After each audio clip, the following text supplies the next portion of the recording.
কইরে, কোথায় যাচ্ছিস সব তোরা? খেলতে যাচ্ছি গো গোপাল দাদু। কাল থেকে অবশ্যই সব পাঠশালায় যাস কিন্তু। বন্ধুদেরও বলিস যেতে। ভাত, ডিম, দুধ আরো কত কি ভালো ভালো সব খাবার দেওয়া হবে রে। তাই ডিমও দেবে? হ্যাঁ রে, মহারাজ এই নতুন নিয়ম করেছেন। আমি নিজে গিয়ে জিনিসপত্র দিয়ে আসবো। কে মজা, আমি তো তাহলে রোজ যাব পাঠশালা। আমিও যাব। বেশ দারুণ ব্যাপার হলো তো। এবার তো রোজ পাঠশালা যেতেই হবে। আচ্ছা বেশ, এবার চলি তাহলে।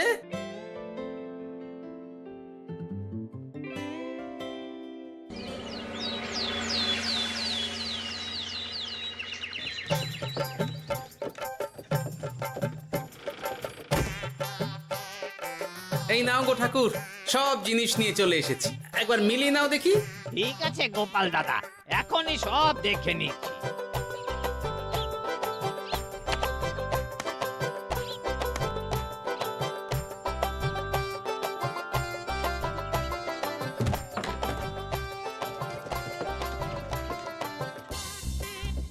যাক বাবা, গোপাল দাদা গেছে। এবার মন্ত্রী মশাইয়ের কথা মতো সব করলেই কেল্লা ফতে।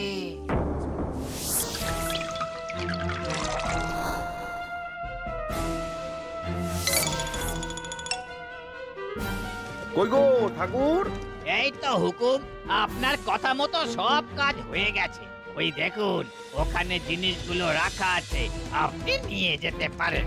বাবা বাবা, খুব ভালো খুব ভালো।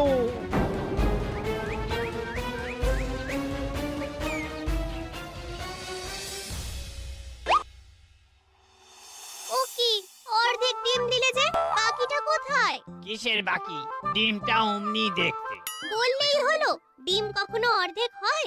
বাকিটা কোথায় বলো, নইলে কিন্তু। আরে বাবা, তুমি ডিম খেতে খুব ভালোবাসো বুঝি? হ্যাঁ তো। তাহলে এটা জানো না যে অর্ধেক ডিমের দ্বিগুণ শক্তি হয়? সত্যি? হ্যাঁ, তা নয় তো কি মিথ্যে? ওই জন্যই তো আমি তোমাদের সকলকে অর্ধেক ডিম দিই। আরে বাস, এটা তো আমরা কেউই জানতাম না। ঠিক আছে, আমি আমার সকল বন্ধুকে এটা জানাবো। যাক বাবা, বিশ্বাস করলো তবে, নইলে আর একটু হলেই ধরা পড়ে যেতাম।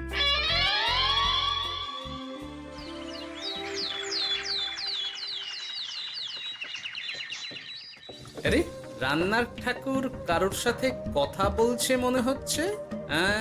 পেছন থেকে দেখে তো মন্ত্রী মশাই বলে মনে হচ্ছে। একটু কাছে গিয়ে দেখি তো কি ব্যাপার।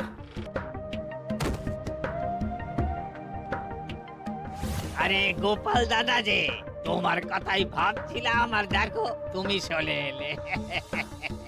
হুম, তুমি কি নিশ্চিত যে তুমি আমার কথাই ভাবছিলে? আমি তো তোমাকে কারোর একজনের সাথে কথা বলতে দেখলাম। আবার মন্ত্রী মশাইকে দেখে ফেলেনি তো? কথাটা বেফাঁস হয়ে যাওয়ার আগে আমাকে কথা ঘোরাতে হবে। কি গো বলো, এত কি ভাবছো? ইয়ে, না না, এতে ভাবার আর কি আছে? কেউ না কারোর সাথে কথা বলিনি। আমি তো একাই ছিলাম। তুমি বোধহয় ভুল দেখেছো। হ্যাঁ, ভুলই হবে। কি ব্যাপার, ঠাকুর এভাবে বলছে কেন? তাহলে কি সত্যি ভুল দেখলাম, নাকি অন্য কোনো ব্যাপার আছে? না, পরে দেখতে হচ্ছে। ঠিক আছে, এই আমি যাই গো। হ্যাঁ, অনেক কাজ আছে। না না না, ঠাকুর যতই বলুক না কেন, কেউ ছিল না সেখানে, তবু মনটা কেমন যেন খটকা লাগছে। যাই হোক, মনে হওয়া নিয়ে তো আর কিছু করা যাবে না। এখন যাই কাজে। তা মন্ত্রী, পাঠশালায় রোজ ভালো মানের আনাজপাতি যাচ্ছে তো? আগে হ্যাঁ মহারাজ, আমি তো ভালো মানেরই সব চাল ডালের বায়না দিয়েছি। কথা মতো তো সেগুলোই পাঠানোর কথা। তবে বাকিটা গোপাল জানে। মানে গোপাল জানে মানে ঠিক কি বলতে চাইছেন আপনি মন্ত্রী মশাই? না মানে জিনিসগুলো সব নিয়ে তো তুমিই যাও, তাই আর কি। সেটাও করতে হচ্ছে, কারণ মহারাজ আপনার উপর ভরসা করতে পারেন না। আহ গোপাল, ঠিক আছে, আমি বুঝতে পেরেছি। মন্ত্রী, সপ্তাহে সপ্তাহে জিনিসের দাম মিটিয়ে দিচ্ছ তো? হ্যাঁ, আগের সপ্তাহের দাম মিটিয়ে দিয়েছি, কিন্তু পরেরটা বাকি। আর মহারাজ বলছিলাম কি, পরের মাস থেকে জিনিসের দাম একটু বাড়তে পারে। কি হলো মন্ত্রী মশাইয়ের এই ব্যাপারটা কেমন যেন লাগলো না, চোখে চোখে রাখতেই হবে।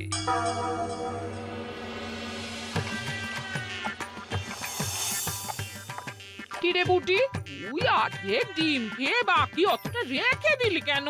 রান্নাটা ভালো হয়নি বুঝি? না গো দিদা, খুব ভালো হয়েছে। আমি তো আসলে এখন এমনই খাচ্ছি। শিকিরি, কেন রে পুটি, তোর তো ডিম খুব প্রিয় ছিল রে, এখনো ভালো লাগে। তাহলে পুরো ডিম খাচ্ছিস না কেন? এ বাবা, তুমিও জানো না, অর্ধেক ডিমের শক্তি গোটা ডিমের থেকে বেশি, মানে দ্বিগুণ শক্তি। কি বলে কি গো? এই তোকে এমন কথা কে বলেছে রে? ওমা, কেন? পাঠশালার রান্নার ঠাকুর আমাদের তো রোজ অর্ধেক ডিমই দেয়, ওই জন্য আমি একদিন জিজ্ঞেস করেছিলাম, তখন বলল অর্ধেক ডিমের দ্বিগুণ শক্তি হয়। বলিস কি রে, এতদিন ধরে এসব চলছে? না, মহারাজকে জানাতে হবে।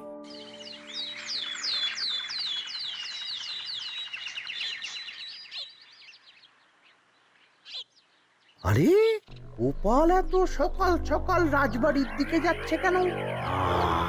গিয়ে আড়াল থেকে দেখি তো।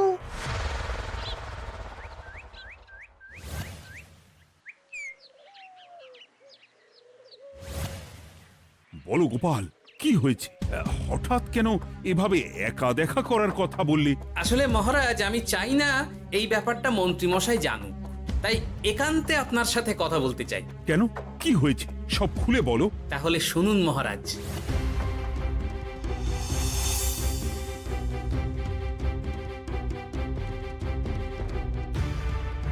কি সাংঘাতিক ব্যাপার! আমি এখনই ওই রান্নার ঠাকুরকে কারাগারে বন্দি করার আদেশ দিচ্ছি। না না মহারাজ, সেটা ভুলেও করতে যাবেন না। আমার এই পুরো ব্যাপারটাতেই সন্দেহ আছে। পুরো পরিকল্পনার পেছনে মনে হচ্ছে অন্য কেউ আছে মহারাজ। তুমি ঠিক কার কথা বলতে চাইছো? প্রমাণ ছাড়া তো আমি কারো নাম বলতে পারবো না মহারাজ। এই রে, গোপাল বোধহয় সবটা বুঝতে পেরেছে। এবার কি করে নিজেকে বাঁচাই? কি করি? পেয়েছি। শোনো ঠাকুর, এখন কিন্তু মহারাজ সবটা জেনে গেছে, তাই দেখো যাই হয়ে যাক না কেন আমার নামটা যেন না আসে, নইলে কিন্তু তোমাকেই রাজ্য ছাড়া হতে হবে। না না হুকুম, দয়া করে এ কাজ করবেন না। আমি মরে গেলেও আপনার নাম নেব না। মাথায় থাকে যেন। বলো বলো, তুমি কেন এমন করেছো? আগে আগে আমি নিজে থেকে এসব করিনি মহারাজ। আমাকে এসব করার জন্য বাধ্য করা হয়েছে। কে তোমাকে সব করতে বলেছে? আগে গোপাল দাদা। কি মিথ্যে কথা! বেশ হয়েছে, এবার ঠেলা বুঝুক গোপাল। দেখলেন মহারাজ, খুব ভরসা করতেন না আপনি গোপালের ওপর? ভাবা যায় তলে তলে এই। মহারাজ, আমি সত্যিই সবকিছু করিনি। আমি যদি এটাতে যুক্ত হতাম তাহলে কি আপনাকে নিজে থেকে এসব জানাতাম? দেখো গোপাল, এখন এসব কথা বলে কোনো লাভ নেই। সবাই জানে তোমার মাথায় কত বুদ্ধি। তুমি ইচ্ছা করে আগে গন্ডগোল করে তারপর সেটা ঢাকতে নিজে থেকে সব বলছো। গোপাল, তুমি সত্যি করেছো কি করনি সেটা কিন্তু তোমাকেই প্রমাণ করতে হবে। এটা যেমন সত্যি যে এসব যে ঘটছে সেটা তুমি আমায় জানিয়েছো প্রথম, তেমনি এটাও সত্যি যে প্রতিদিনের শস্যের বস্তা তুমি নিয়ে যাও পাঠশালায়, তাই তোমাকেও যে সন্দেহের তালিকা থেকে বাদ দেওয়া যাবে না। বেশ, তাহলে আমি প্রমাণ জোগাড় করেই তবে এই রাজসভায় পা দেব।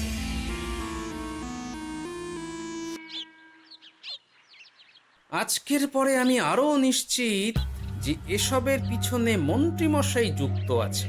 এবার শুধু ওনাকে হাতে নাতে ধরার ব্যবস্থা করতে হবে। ও কি দাদু, তুমি এই সময় বাড়ি ফিরছো? হ্যাঁ রে, তোর দাদুকে আর চোরের অপবাদ দিয়েছে, তাই প্রমাণ জোগাড় না করে আমি রাজসভায় যাব না। কি বললি? তোমাকে কে চোরের অপবাদ দিয়েছে? কে আবার? ওই মন্ত্রী? কিন্তু আমার সন্দেহ হচ্ছে যে আসল চোর ওই মন্ত্রী। বাস, তাহলে আর চিন্তা কি? আমরা আছি তো, মন্ত্রীর ওপর নজর রেখে তোমাকে সব খবর দিয়ে যাব। হ্যাঁ দাদু, আমারও অনেক রাগ হয়েছে। এতদিন মিথ্যে বলে আমাদের অর্ধেক ডিম খাইয়েছে। আমি এটা কিছুতেই মানতে পারছি না। এবার সত্যিটা সবার সামনে আসবেই।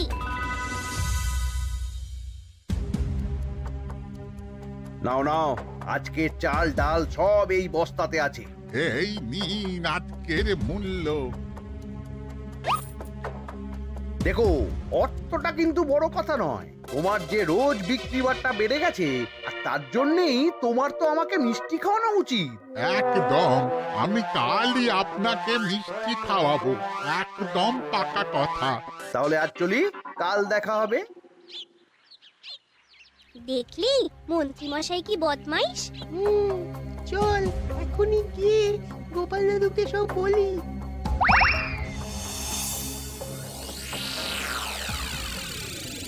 তাহলে এটাই হলো আসল ব্যাপার, খাওয়াচ্ছি ওকে মিষ্টি।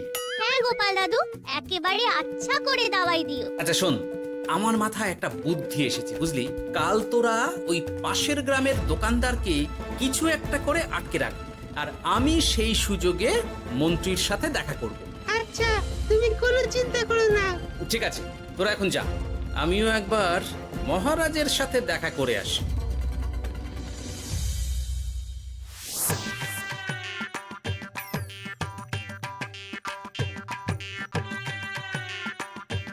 আসতে পারি মহারাজ? আরে গোপাল জি, এসো এসো।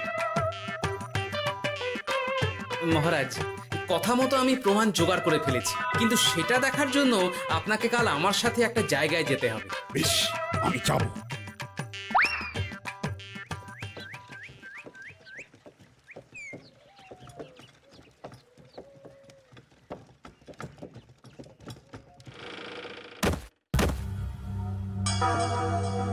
এই কি, তুমি কে?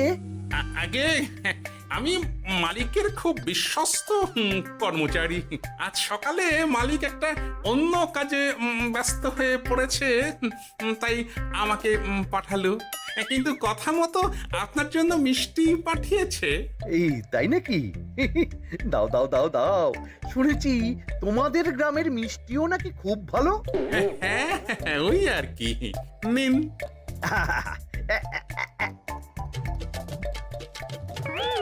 এই, ওরে বাবারে, ওরে বাবারে, মরে গেলাম রে, বাঁচাও। কেমন চলে গেল, লাগছে চলে গেল। মন্ত্রী মশাই? গোপাল, তুমি? তোমায় আমি ছাড়বো না। এই যে গোপাল দাদু, আসল দোকানদার। এই, আসল দোকানদার? এই রে, এবার কি হবে? এই, তোমার কি আর কিছু বলার আছে মন্ত্রী? তোমার সব কর্মকাণ্ড আমাদের কাছে ফাঁস হয়ে গেছে। তোমার সাহস কি করে হয় কৃষ্ণনগরের ভবিষ্যতের সাথে এমন করার? ক্ষমা করে দিন মহারাজ, আর হবে না, ক্ষমা করে দিন। না না না না, শাস্তি তো তোমাকে পেতেই হবে। সেপাই, আজ থেকে মন্ত্রীকে রোজ সকালে 100 বার বেতের বাড়ি ও অর্ধেক খাবার দেওয়া হবে। অর্ধেক খাবার? কেন জানেন না? অর্ধেক খেলে দ্বিগুণ শক্তি বাড়ে। ওরে বাবা গো, আমার আমার আমার মাথা ঘুরছে।